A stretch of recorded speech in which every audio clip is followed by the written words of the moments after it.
This week on Africa Weekly, we meet Liberia's pioneering female politicians.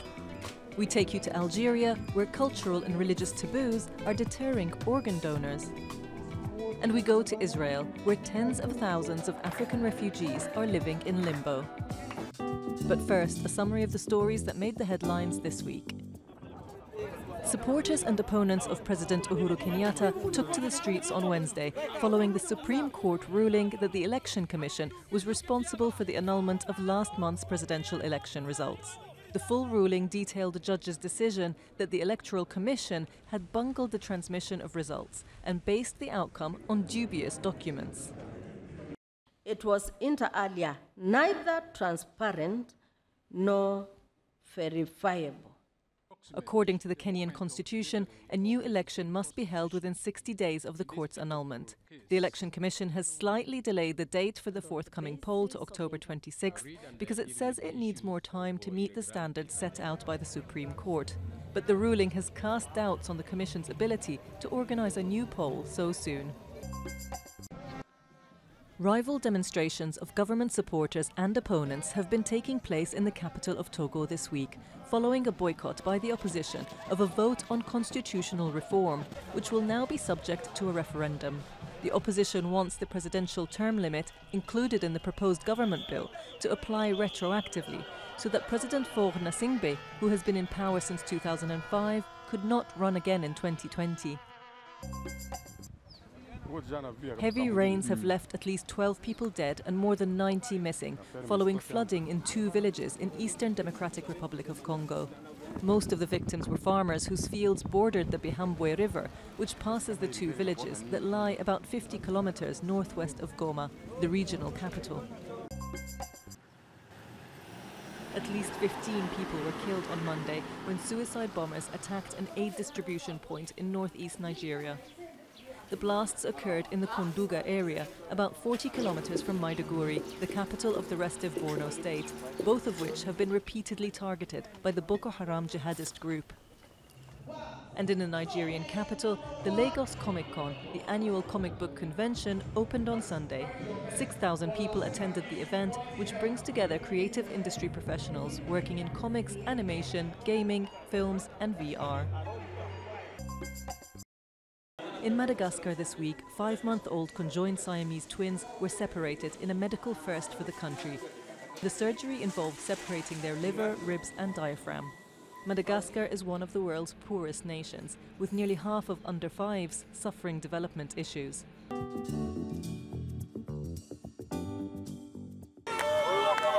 Liberia heads to the polls on October 10 to replace outgoing President Ellen Johnson Sirleaf, Africa's first elected female head of state.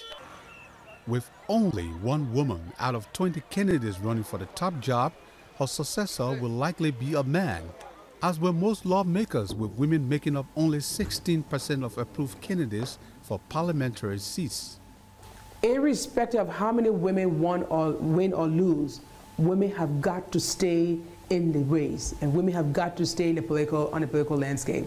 And I will encourage women, as many women as possible, to stay the course and not be deterred because one didn't win over here. You never know which one of us is going to win.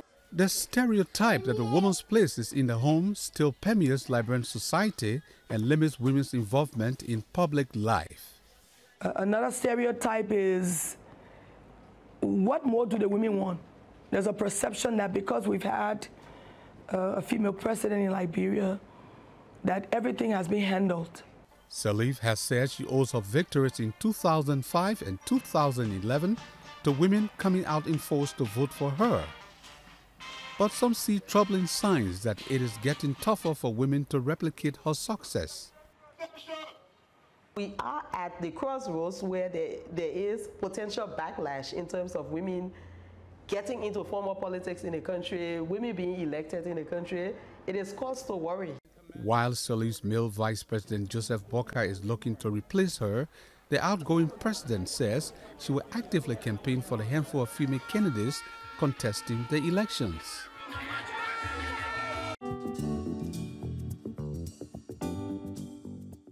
By offering her a kidney, Aisha's son put an end to her years of regular dialysis. Like her, more than 22,000 people in Algeria suffer from kidney failure. A third of them hope for a transplant. It changed a lot of things. Before, it was very difficult with the dialysis machine. As I have children, I have a lot to do at home, and when I came home, I was tired all the time and sick. Every other day, I was in the hospital. It was too much. But now, thank God, I can take care of my house and my children.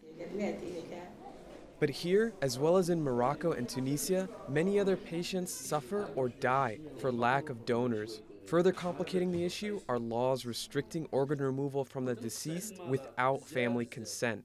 Now in Algeria, we don't have clear laws when it comes to the consent of deceased donors, so we are always dealing with the relatives of the deceased. We await a new law that's on its way. I think things will be much more efficient and clear. It's possible to take organs from living donors, but according to Algerian law, they can only donate to their parents, children, siblings, or spouses. Cultural and religious anxieties also get in the way, with some fearing organ donation could break Islamic tenets. But this Muslim theologian says that's not the case. We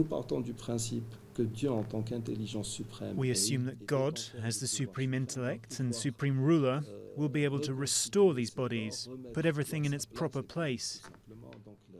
So taking from the deceased and the organ donation that currently takes place are both lawful.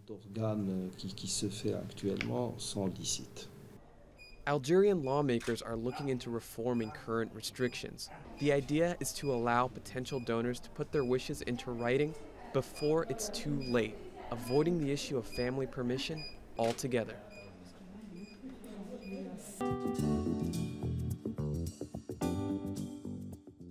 African hairdressers and restaurants line the streets of this South Tel Aviv neighborhood. Some 38,000 African migrants are living in Israel, according to official data, most from Eritrea and Sudan. Many have settled in this area, but they face hostility from Israeli residents and the threat of deportation. Do you know what the dream of all migrants, Eritrean and Sudanese, living here is? It's simple. Their dream, and mine, is to return to our countries. But for the moment, it's totally impossible. And if I'm deported to Rwanda or Uganda, I know exactly what might happen to me. I came to Israel to be safe.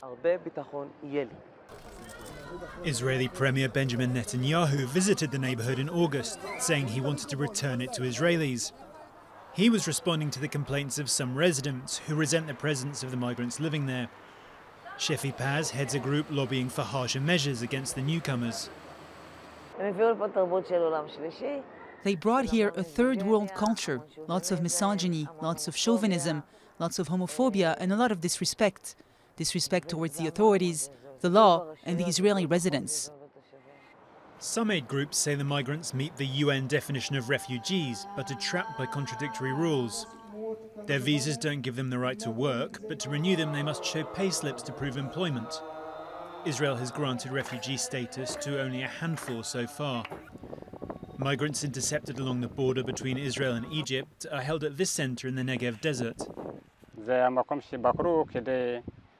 The authorities chose this place to make life harder for us in Israel. They want us to suffer here and to leave the country. That's the goal of this place.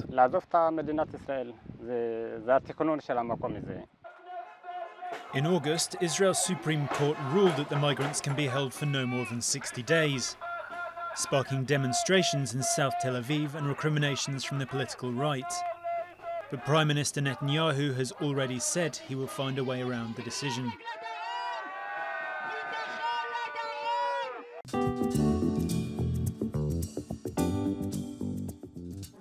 Sunday saw the culmination of the International Anfa Place Pro surfing competition in Casablanca, with winners Michele Grin from Australia and Brazil's David Silva stepping up for the finale. The qualifying series event also raised money for victims of Hurricane Irma, with athletes donating to an NGO which is helping communities in the Caribbean.